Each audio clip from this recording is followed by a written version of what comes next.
the worst moments of our life. Hey girl, hey, that's bad. So speaking of like worst ever experiences. That is the worst ever. I don't feel so good. And that was my worst audition ever. How bad can it be? And we feel that pain is best served funny. Welcome to Worst Ever Welcome to Podcast. Worst Ever Podcast. This is your host, Christine Lakin. This is your host, Alaa Khaled. Yeah, antibodies. Antibodies, Khaled. Yeah, no one knows Antibodies, this Lakin and because, Khaled. well, yeah, because no one knows this. We both have the antibodies. Okay. Here's the deal, guys. Go ahead. A lot's happened in the last few weeks. We're going to touch on it all. But one of the things that has definitely happened is that I know for sure Mercury is in retrograde. All right, I hate that. Every time you say that, something goes wrong with me. Well, it's true though. So we recorded a podcast about a week and a half ago, and unfortunately, for some reason, it never recorded to the cloud, and it's a damn shame. But not only that, my car then got a flat tire, and the battery died, and then a rock hit Brandon's windshield and splintered it. So If that's not the trifecta, like that's 4 things really. So I think I'm done. I think I'm good now. I think I can. But tell him who was on the podcast. I don't even want to say. It just hurts me. Like honestly. Well, no, we're gonna get. Even if I have to text her back, she'll do it. It was Jody Sweeten. Yeah, it really. I want to cry. It was really funny too. It was really we funny. got in lots of fights. I know, it was good. Okay, well, before we get to our guest today, we wanted to update you guys and chat a little bit. So first off, I think we talked about the fact that yes, I have the antibodies. So you got a test as well. I got my test as well after you got your test because you were my gauge. Right. And I lied to you the week that I got the test and told you I was negative for the antibodies, and I was pissed. And you were very comforting and sweet, which was nice. And then on the podcast, I revealed that I too have the antibodies. It's in fact, crazy. I'm carrying them with me right now. Everywhere I go. I'm in Florida right now, by the way. Right. So I'm in a voiceover booth. Do you like right. this? I love it. Yeah. Here's my antibody Maybe test. I should do this because there's a nice. That's pretty. Here's my antibody test. I can't see it because of your background. You can't see it because of. Okay. Pretend we can. That's right. It's you carry it with you, like in your wallet. I'm in my. Well, it's my antibodies passport. Okay. Well, I didn't listen. No one knows this, but okay. So you know my whole family drama, and we'll do this on a solo episode, and I'll tell you all about it. The recent craziness.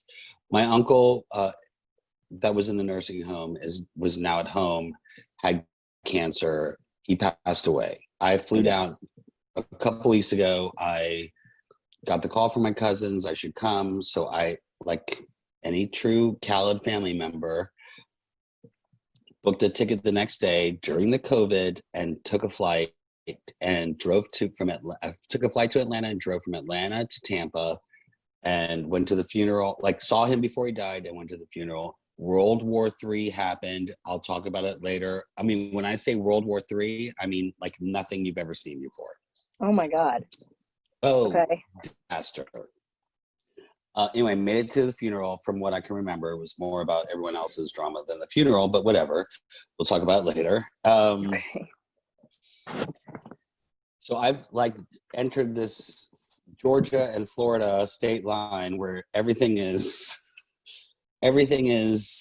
like Corona never happened. Like I have a video of me at a restaurant/bar where no one's wearing a mask except for me.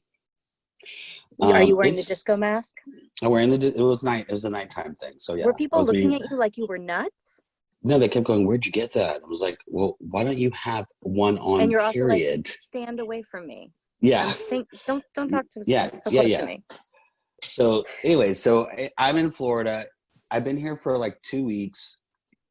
It's very strange. The night of my uncle died on a Friday. The riots started that night. So my hotel was being rioted. The gas station next to me was being burnt down. Now, mind you, dummy Alaa has no idea why there's like protesting and rioting happening, because I've been traveling and had no idea what I knew about the George Floyd thing, just didn't know the intensity of what was going on. Mm-hmm. So I was so confused, like why are people curfews, the whole bit. And then now I'm looking at it like after just like taking a step back and watching everything and going, holy shit, where are we as a nation right now? Yeah. I mean, it has definitely been a crazy few weeks. I think in some ways, obviously, in many ways, this pandemic has been completely horrible for many people. Obviously, many people have lost their lives. They've lost family members. They've gotten very sick. It's been very scary for many people. People have lost jobs, etc. Looking at it from a macro level, right? It forced us all to slow down. It forced us all to streamline our lives. It forced us all to do, I think, a lot of quiet introspection on who we're living with and how we're living. And, you know, I think the incident, the horrible murder of George Floyd was the sparking point of a movement that has been happening for so long. And they have been saying, our lives matter, guys. Somebody, everybody, please help us. And people have been busy, and people have said, oh, yes, I know. And yes, we support you, Wait, I got to go back to this email. And that's not the case right now.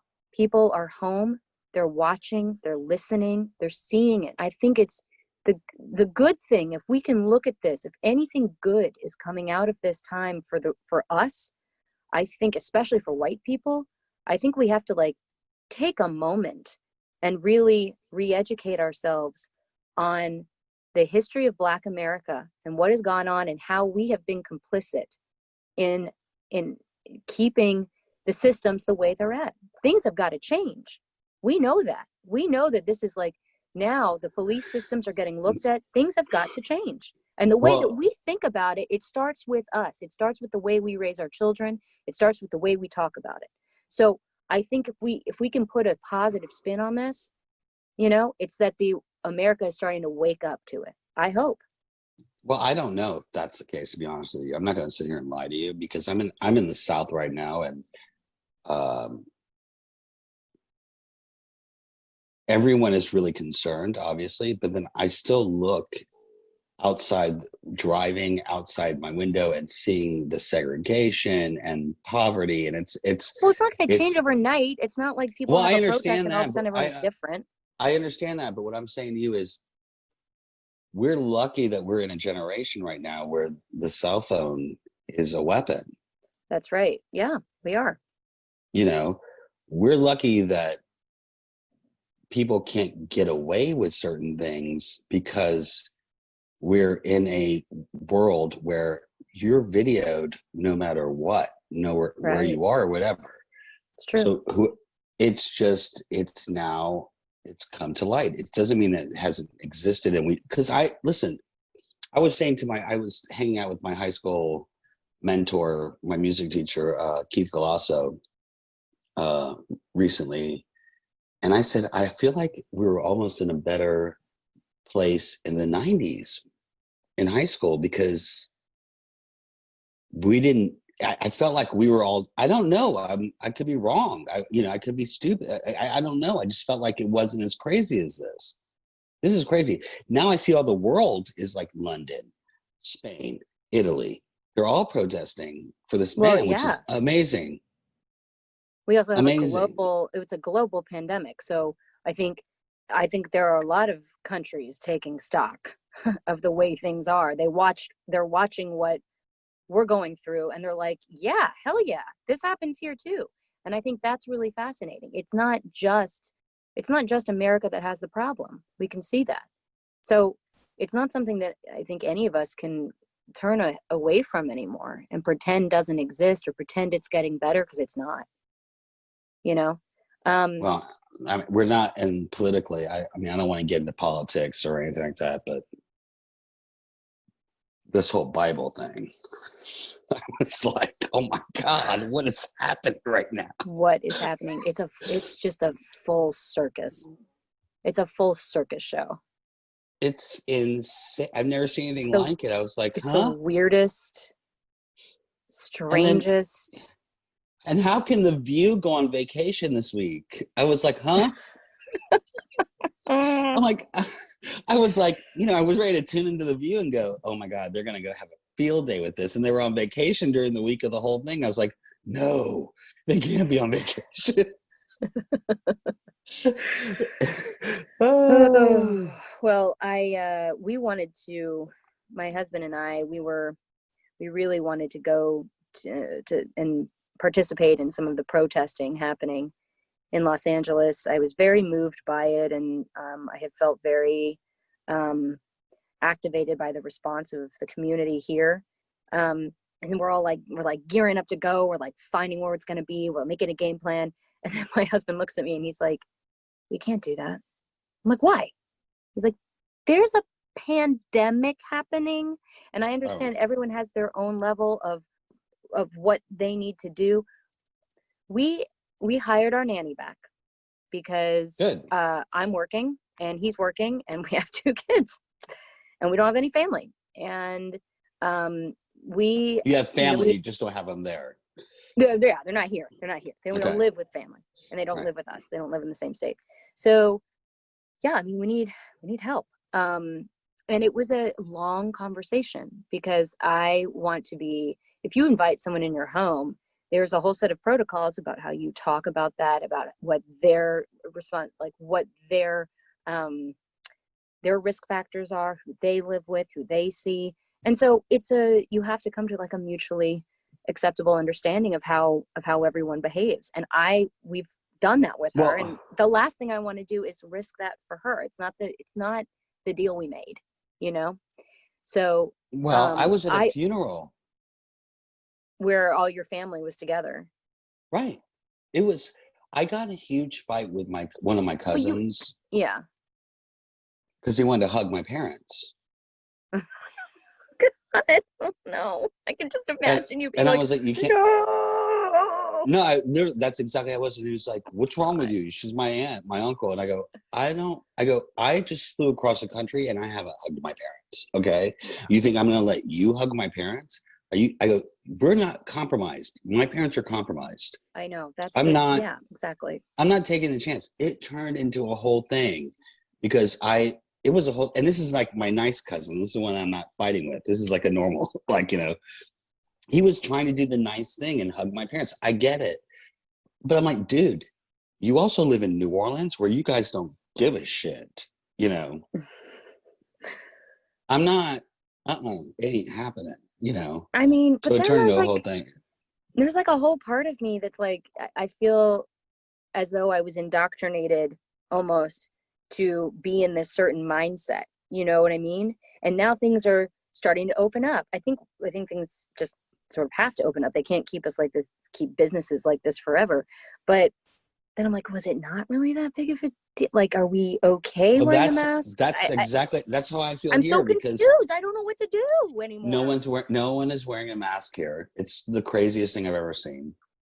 It literally took me 2 weeks to adjust. I'm now more relaxed.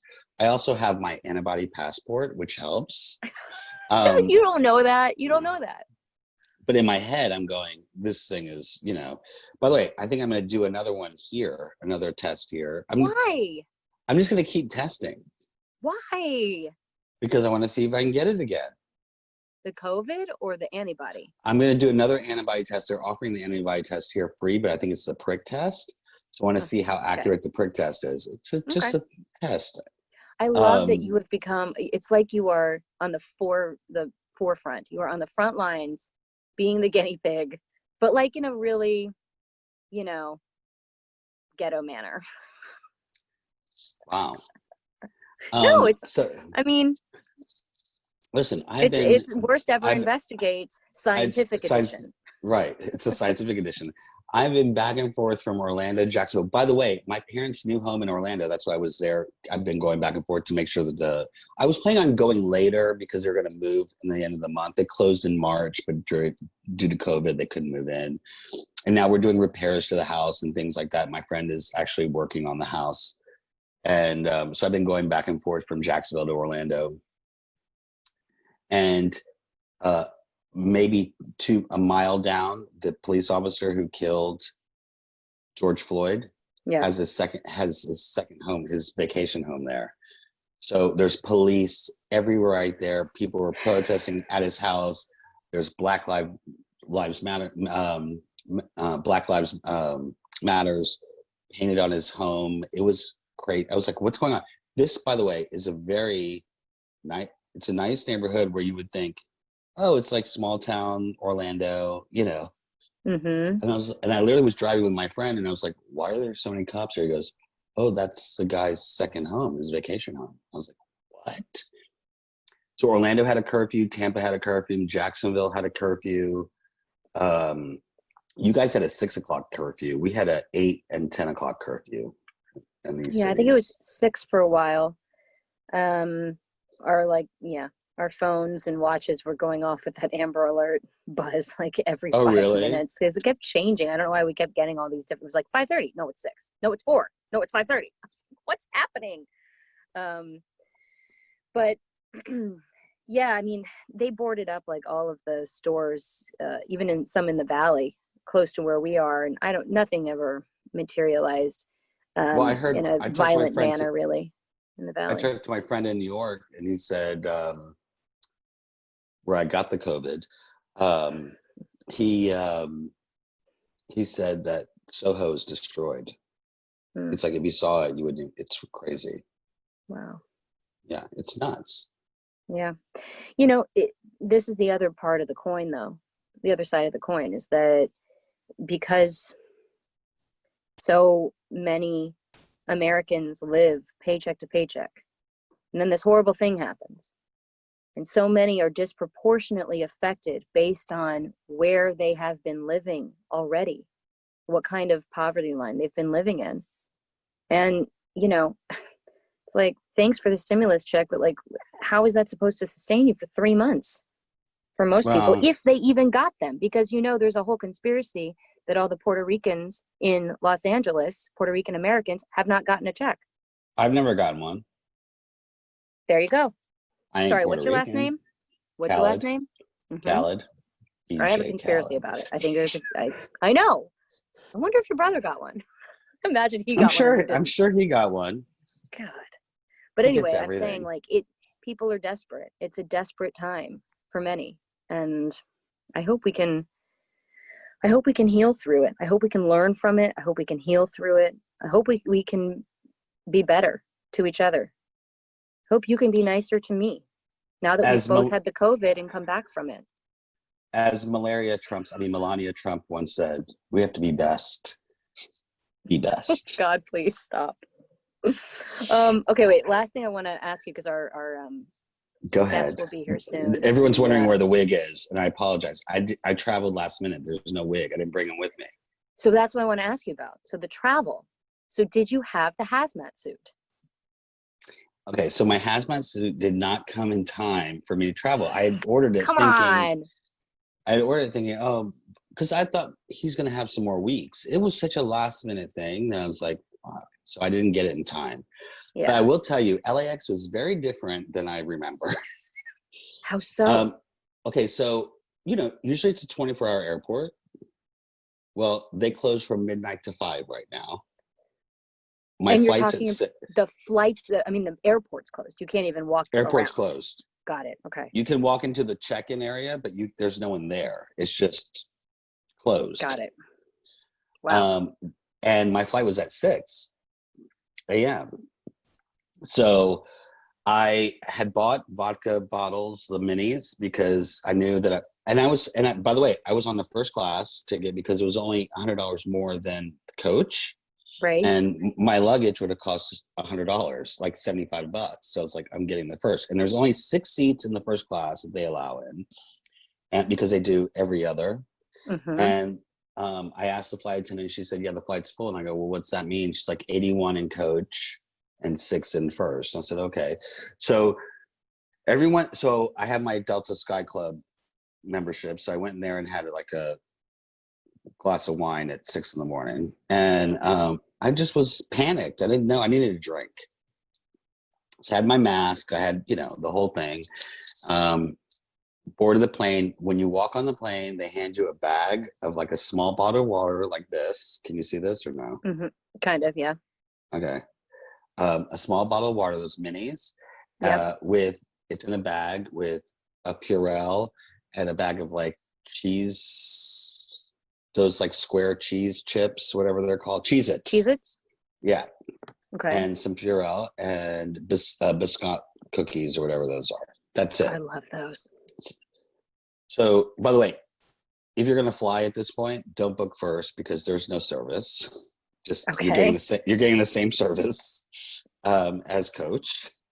So you brought the vodka bottles with you? I brought the vodka bottles with me as emergency to like drink in the bathroom. And you got them through security? Yeah, because they're minis. They're under the. Oh, okay. They're under 3 ounces. They're the okay. minis. Copy. Yeah, so I brought those, and I would just, if I felt like, because it was bad weather, if I felt nervous, I was like, I'm just gonna go to the bathroom and brown bagging it. literally fucking shooting a thing of vodka. I was so nervous. Oh my I was God, like, it's it so was funny. disgusting. I landed in Salt Lake City. I had a layover in Salt Lake City. Okay. Where it was a How little was more that relaxed. airport? Okay, more relaxed. Not everyone's wearing masks. Okay. The whole bit. Went to the Delta Club, had a couple cocktails there, then boarded my flight to Atlanta. I landed at Atlanta. Oh, no one's wearing a mask. On the Delta flights, you have to wear a mask the whole flight. Everyone has to have a mask on. Unless you're drinking or eating your snacks. But yes, you have to wear your mask. I wonder what you do. There's I bet they just make children over a certain age wear them. You're not going to put a mask on like an infant. But no, there was no, and the kids are different. So you have to wear a mask. And then Atlanta was I get to Georgia and it was like my first restaurant because nothing's open in LA. So my friend took me to this Italian restaurant where they temperature check you when you walk in. The wait staff and everyone had masks on. So that was comforting, but it was just so exciting to like sit down and eat in a, I'm sure. I was just like, wow, this is amazing. It's like I never ate before. Right. So that was insane. And then the next morning I drove to Tampa where I carried my own toilet paper and stuff. I have toilet paper, wipes, Purell, Lysol. I have everything with me that I'm driving to Tampa because if I have to go to the bathroom in a rest stop, I don't know if people stolen all the toilet paper. I don't know what I'm getting into. Okay, like I was sure. I don't know, Sure. So I just carried everything. So I made it to Tampa. Florida is like COVID never happened. It's like it never happened here. It's the most it's the craziest thing I've ever seen in my life. It's so crazy. Well, it's and the like other thing is, it's it like never happened. We're in the beginning of June. We had a stay-at-home order until the end of July. Is that correct?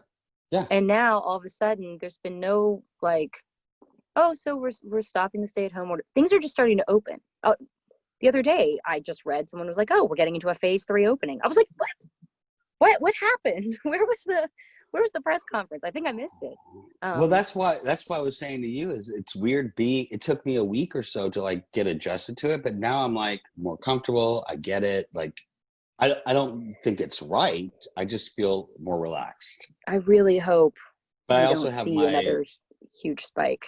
Oh, we are, because we had Memorial Day here in Florida, which the spike already happened, right? And now with the protests, we're gonna have another spike. Yeah, I know.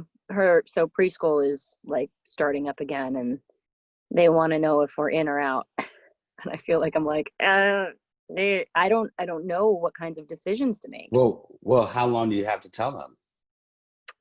Till the end of this month, but they only have 10 spots, and it's like first come, first serve. They're only allowed to have 10 kids in each class. That's it. And maybe after September, they'd be able to open up more, but maybe not. 10 is the CDC recommendation, and that's it. Well, Brandon is a little more stringent, right? Correct. Well, Yeah. so does he want her to go back? He is a real fat maybe. I think the more I think about it, I'm starting to have less reservation about it. I talked to the administrator today and all the different, like protocols they're going to be going through and how they're keeping the number small and not having parents walk children in anymore. They're doing like a valet service where they come and get your kid and bring them in and temperature check them and all that stuff. Look, we all had it, I'm pretty sure. So I'm not that worried about us getting it nor transmitting it to other people. It's just, I guess it's more of, I don't know what it is then for me. I'm like, am I like in my brain, am I just like indoctrinated? Like, don't do this, you're not supposed to be doing this. I don't really know what the issue Yes, that's is. exactly how I felt the first couple of days. I was like, Right. I felt like I was doing something wrong. Right. Yeah. Because there were all these like new rules and I don't know how to not, it's just, it's weird. So I don't know, we've got to talk a little more about it. It makes me feel a little better. But then the other side of the coin is like, if we go in and we opt in and yes, and we get back into school and then we get another spike and we get shut down again, then I'm still paying for school again and ongoing, which is a really, Well, what does your a tough nanny one. say? If we ended it, we have to talk to her too. Today was the first day that I had a conversation about what the protocols were. So I have to talk to our nanny too about that because I can't afford to, this is such a fucking privileged conversation. I can't afford to not have my nanny because of Baylor. And I know I'm going back to directing in September. So I need her. Is that official? For sure. I did get dates. I got dates to hold. So there's a hold. But as of the 12th of June, production is allowed to resume unless something happens and that changes, which of course, as you know, it could. But do they give you like a sheet of like, okay, this is how we're doing it? Yes. Hold on 1 second. Can I just tell my mother to stop vacuuming? Can you hear that? Yeah. Hold on. Just talk about me for a minute. Actually, but our guest is here as well. Okay. So, well, hold on. Tell him to hold. Okay. Oh, this is what you get when you go home again, everyone. Ma, can you stop vacuuming? I'm just going to introduce our guest. You guys know him from the hit TV show Who's the Boss back in the 80s. His name is Danny Pintauro. He's a former child actor. He's a friend of Alaa's for years. I'm introducing our guest, and I'm going to go ahead and admit him. Sorry. This is very exciting. I like you in that chair, by the way. You look very official. It's my father's. I'm in the. I know, it's great. I have pictures. I want to give everyone a tour of like all the pictures of me growing up and everything. Hello. Hi. You're muted. Oh, there you go. There you are. Man logs off Zoom meeting for alone time, but accidentally left camera on. Oh. What? Oh, God, help us all. Look at Welcome you. to the podcast. I'm sorry. I was just bored watching Facebook. Watching the Facebooks. Do you want to... Danny. Yeah. Where are you? What do you mean? Like literally in the like what city? Oh, I live in Round Rock, which is about a half a mile from the border of Austin, Texas. Oh, cool. Oh. Just north of Austin. Why there? Why not? I'm just curious because at one point, last time I saw you, you were living in Vegas, I think. Yeah. Yeah. Vegas. We had had enough. The husband had been in Vegas for like over 10 years. I'd been there for 5.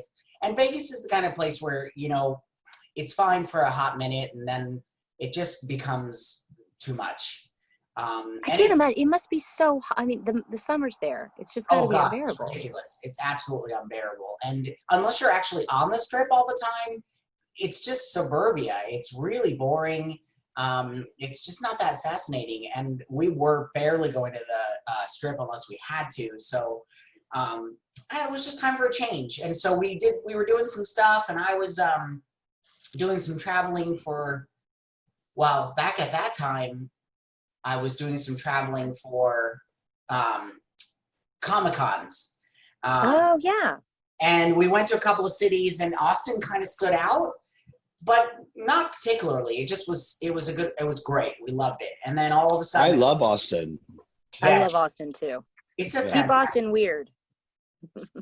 Yeah. Not so It's weird great. up It's a here great in city. Round Rock, but Austin is the best place. It's just, this city allows you to be whatever you want to be. Like I always used to say that New York as a city went out of its way to make your life as miserable as possible. The city itself did that. Like going to the grocery store was hard in New York City. But Austin, the city, gives you this feeling like you can accomplish all the things you've ever wanted to accomplish in the past or in your life at some point that just never worked out. And I love it for that. I've taken advantage for sure of that. Yeah. That's great. That's really nice. Yeah, sorry, honey. I have to put her down. So, is that a Chihuahua? That is a Chihuahua, yeah. Yeah. With a gimp leg. I didn't show you the gimp leg. Well, Danny, it's been a long time since you and I have seen each other. You probably don't even remember the last time. Actually. I will tell you what I think it is. Okay. So, not long ago, I think it was for Earth Day. I think it was my friend Melissa Joan Hart. So she posted this video of the Let It Be Earth Day sing-along recording that was like a cast of 1,000, child stars. And I remember going to it, and I think you were there. Do you remember that at all? I wouldn't be surprised if I were. I definitely remember doing, I remember doing We Are the World, the kids version. There you go. Okay. Is that what it is? Well, it was similar to that, but no, it was I think I was there, actually. I'm pretty sure I was, yeah. Yeah. Anyway, well, the last time I saw Danny was at the reunion for Who's the Boss. Dogs, guys, you do not need to be fighting in the background of this conversation. That's exactly how my kids are too. Oh my God, you guys. They know when you're on the phone. They know, and they go crazy. It's my voice. Last time I saw Danny, and the first time I met Danny in person was at the Who's the Boss reunion in New York for was it Entertainment Weekly magazine, the photo shoot? Yeah. And yeah, and Alyssa, obviously, Alyssa loves you to death, and everyone knows it on the podcast. Alyssa and I have been besties for 26 years now. And then I was at her house like a month ago. I'm in Florida right now because I had a funeral to go to. Long story, we already talked about it, but just so you know. Okay. Thanks for I was at her. Yeah. So if I look like I'm in mourning, I'm not. So a month ago, I was at Alyssa's and I was like talking to her, and I go, "Oh, I wonder if Danny will do the podcast." And she's like, "Yes, get him to the podcast." And I was like, "Okay, good." So Why I was like, would I just not? took a. I didn't even think about it, and when I saw her, and we were talking. I think we were looking at old pictures or something, and I said, "Oh, I got to get Danny on the podcast." So I called Christine. I was like, "What do you think about Danny?" She's like, "Great." And I was like, "Oh, he's got so much shit to talk about. Your life is a whirlwind." I mean, I'm curious. I'm curious to start with day one with you because okay. So let's start from the very beginning. Which beginning? As childhood actor. Okay. You started commercials, or was it okay? Mostly modeling. Okay. I was about 2, a little over 2. I did JCPenney ads. I did. I'm on the box of this this plastic car toy. Some commercials for toys. It was a large amount of print, tons and tons of print, like you name it. I've got a commercial for some cereal. I just watched it the other day, actually. It's online, believe it or not. What's it for? What cereal? Let me see if I can find it. And I don't think it switches. Well, oh, by the way, I pulled this up. Is there a way to share the screen? You guys have to see this. It's ridiculous. I don't know. Maybe. There is. I wish I was more technically savy. Hold on. Yeah, you're lucky that we got You you on the phone. You disabled participant screen sharing. That's fine. How do I do that? How do you I'll undo try. that? I don't know. But we have an investigator who, if you just name it, he'll find it and we'll put it right up on the Instagram. Oh yeah. Oh yeah. Here we go. Try it again. No commercial. Oh. Okay, hold on. Here we go. I'm Ready? learning so much about Zoom, you guys. I feel like There it every is. time I Okay. do it, I learn something. So I just saw this and I posted, and I'm just absolutely mortified. Oh, great. This is Vegas. Are you ready for this? Is already happening in effing Vegas. Can I curse? Am I allowed to curse? Oh, of Yeah, course. no, fuck it. Fucking Vegas. Look at this Of shit. course. People got to get their gambling in. Oh my God, no. No. Smoking in a mask? Smoking under a mask. There's no way. Guys, what is What going the on? fuck? Vegas is What back is in happening? bullshit. Oh, God. Seriously. I love that. How do I make I mean, that's like my dream come true. I'm not I gonna feel lie like to people are you. just going to like asphyxiate themselves. that kid, he's going to set himself on fire is what he's going to Yes. do. Oh, my Well, God. no, I just ordered a mask that has a straw hole that you pop it open for straws for cocktails. I'm Well, good that with makes sense. I'm good with that. Yeah, but I'm gonna Says use the it with says cigarettes the drinker, too. not the smoker. Yeah. Exactly. That's you and I. Wait, that's you and I. Yeah. Yeah. There was a commercial for, I'm looking it up now, Quaker Corn Brand from 1982. There, Fisher Price, something for Fisher Price. I was in a gum commercial with that famous skater from back in that day. I can't remember her name. Anyway, yeah. So commercials and print. That's where it And started. then was Who's the Boss your first series? Yeah, first series, but not first show. I was on As the world turns. Yes. I was in Cujo, so I had Yes. quite a resume before Who's the Boss came along. But it was exactly a sequence in the sense that it was like destined. The producers of As the World Turns saw me in commercials and what have you. And then the producers of Cujo saw me in As the World Turns. And the producers of Who's the Boss saw me in Cujo. So okay. literally just went one after the other. So I feel Did like you that's how Go it ahead, works Christine. with kids. And I feel like even more so back then because there were so few that they were like, oh, we get this kid, you know? Yeah, much more so back then, I think, because there were less and it was much more based on talent than it is now. True.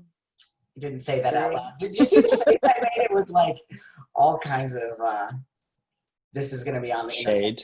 Faces. Yeah, no, lots of shade. Are you ready for shade? I'm drinking, by the way. I'm having a glass of wine. It's 5 o'clock on the That's East right. Go for it. I would normally be drinking as well, but I'm at my parents' house, and so we're not supposed to be drinking. So I normally That's a real bummer. normally You have to go to the bars, then come back. I have to go to the bars and come back, but we're open here, so I can go to the bars. Okay. So that's good. So, and your experience on Who's the Boss? Yay, nay? Mostly yay. You know, early on it was a little awkward when Tony was being not so nice. And then it was a little awkward when Alyssa stopped talking to me. And then Sorry. yeah. And then I don't know that beef. Why did that happen? no beef. And that's the funny part is there's really no story. It was literally just like younger brother, older sister, I don't have time for you and your nonsense. Leave me alone, slam the door. Like there was no like, oh, she said this about It was normal teenage. Yeah, you guys pretty much grew up together. Yeah. Like a real family. She was way more popular, so she was playing the popular card and having friends in her dressing room and didn't want to have anything to do with the little boy, you know, in her dressing room. But there was no malice. It was just, you know. Yeah. No, she's never been like that, right? No. She loves, I mean, she has nothing but great things to say about it. I mean, we had you two guys, little boys on our show, and I remember distinctly I was really close with them when I was young, and then as I started to get older, I wanted to hang out with the older girls, and they wanted to like still play Sega Genesis. And I was like, no, guys, I've got homework to do. You know, that's how it goes. Oh, Yeah. and that was the other problem too, was that I was rarely on set, believe it or not. I was mostly in school. I would show up and I would rehearse my scenes and then I would go do my homework. But I was one of the only, I mean, I don't think, did you do this? I actually went to high school. I went to high school too. On set. Yeah? Okay, Yeah. good. So Yeah. it was way better that way. Yeah, I agree. It definitely kept me more connected to like the real world. Yeah. So it wasn't such a shock, you know, when Yeah. for me when like the show ended and I was like, well, do I keep acting? I've been in school. I might as well just continue that as well. Yeah, and that was the whole idea, was that my parents had the vision that is the day after the show ended, I just kept going to school and nothing changed. And it worked. Right. It absolutely worked, for sure. Right. So yeah, I was more focused on trying to graduate.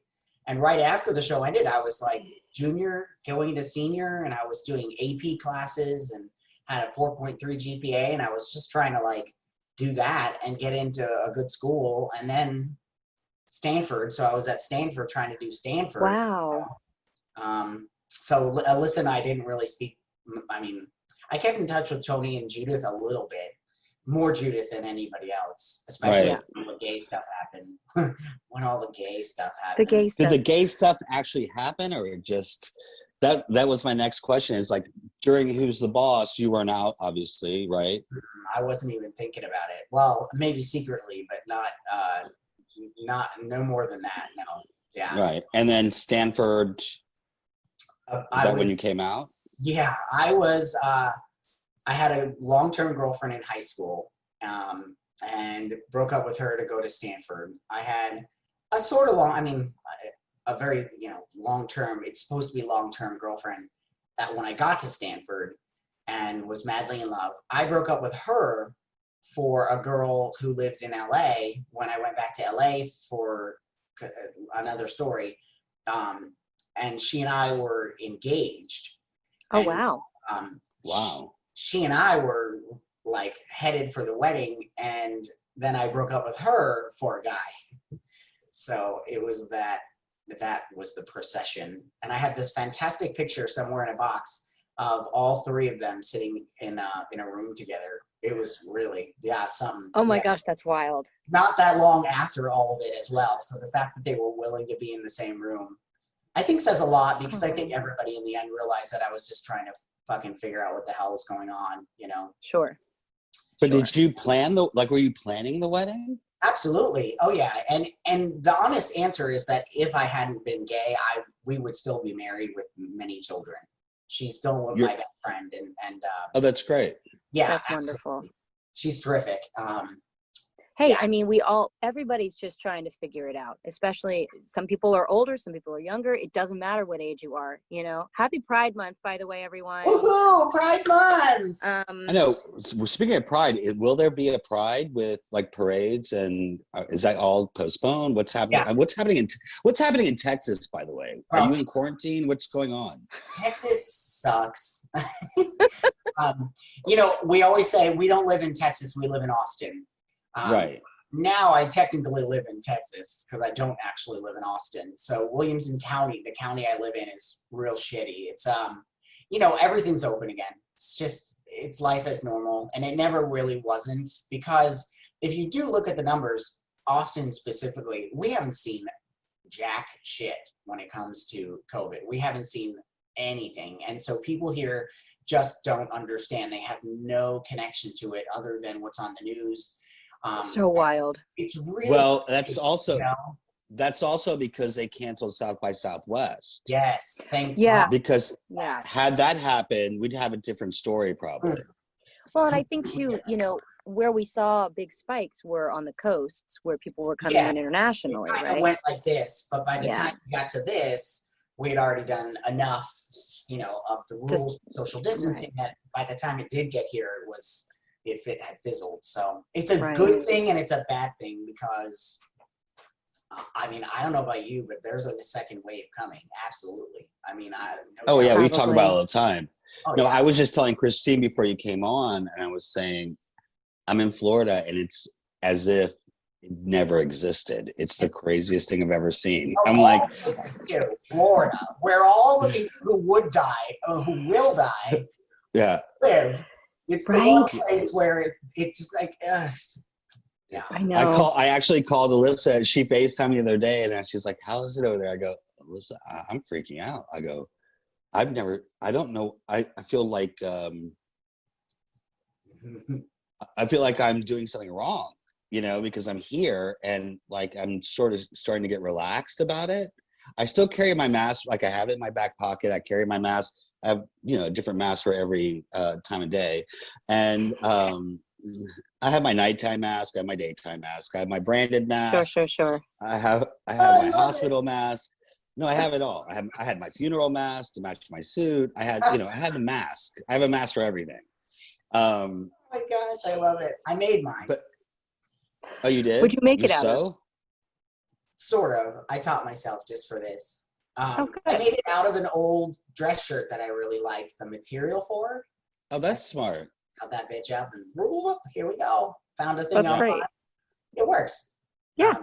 Anyway, but yeah, yeah, I get it. The only reason I'm seeing more, the only reason I feel a little more comfortable is because my work has policies that we have to wear masks.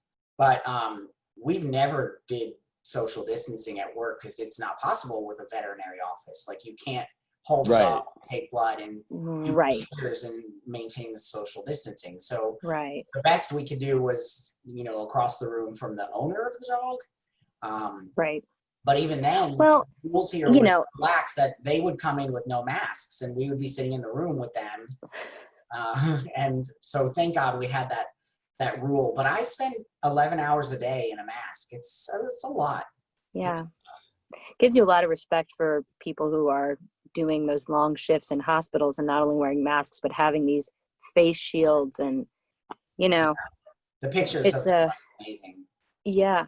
I hope somebody turns crazy. those pictures into a book or like a, Oh, I'm sure it's being done right now. Yeah. It like will a be coffee called table book. Yeah. Our history book. A history. It will be in my daughter and my son's history book, I'm sure. Well, no, I was just telling Christine also is that your daughter's gonna be like, you're gonna one day when she's like a teenager, you're gonna be like, yeah, one day we used to shake hands when we were younger, and then she's like, shake hands, what? I know. I keep saying this is going to be for them, this is going to be I walked up the hill twice a day in snow to and from school. You guys were so young and we had to stay home with you and I was doing everything for you. We survived COVID just for you. Oh, it's God, so true. Well, I had honestly, to take Christine, go ahead, Christine. I had to take speaking of you work in a veterinary practice, I had to take our dogs in because we always do their stuff in the spring. And so I didn't want it to go too far. And then one of them was having weird poops and I was like, what's happening? And, I got nervous. So I took them in, everyone's fine. But the one and they were great about it. They came out they're very strict here. So they came out to the parking lot and they retrieve the dog from you and you wear a mask and they take them in and they do all the things. And then you come back, you speak with the doctor over the phone and they pick them up, which is great for me, honestly, because I have an older rescue dog who is a nightmare. I love her Which to one? death. Zoe. I love her to death. She's the sweetest dog, but she has high anxiety and she was never really socialized very well. So I dread the doctor's office visits because she's like panting and freaking out. And basically they just had to take her and I sedated her a little bit that morning, but I was like, I'm sorry. So anyway, she's on Prozac now. We got her on some Prozac. Oh, good. I don't think it's helping. No? Oh, well, there's other options. I know. I got to get her a behavior. We have to work on the behavior part of it too, but man. Yeah, but with an older dog, that's really impossible. At that point, it's really just pets, and it's for their comfort and safety as well as yours and your happiness. There's lots of good choices. And maybe a combination. Drop it off down the road. No, come on. Oh, I'm just saying. Give it med Zoe. The big thing that people are doing now, and it actually works, is CBD oil. So you should look into that. Yes, I've really done a few of the different vet CBD options, and I've had varying levels of success. Unfortunately, there's one Jeep. It's a black Jeep, and it drives on our street, and they have these 2 dogs in the back, and the dogs are really rambunctious and they always bark a lot. My dog, poor Zoe, she can smell that Jeep coming, Oh God. and she runs out the back door and freaks out. If we happen to be walking and that Jeep comes by, I mean, it's a good 5-minute freak out. If she sees another Jeep and it's not them, she starts barking at the Jeep. I mean, it's the craziest thing. She's mental. Poor thing. Poor thing. She's mental. I want to get back to the vet stuff because I think Am it's I really yellow? I mean, yeah, you're a little yellow. A little, but you know what? I mean, I have lines coming down. It's not great lighting. I look very jaundiced. That's better. Is that better? Yeah, that's all right. No. Yes, vets. Vets, yes. I want to get to that in a second, but did you grow up in Cali? We're going to take a little pause here, guys. That was part 1 with Danny Pintauro. We'll be back next week talking more about Danny's emergence into the entertainment business and all of his trials and tribulations, coming out as a gay man, and how. Thanks for listening. I'm Christine Lakin. You can find me at Yo Lakin, and you can find Alaa Khaled at Alec Led. It makes no sense. Follow us at Worst Ever Podcast, and have yourself a great week. Until next time.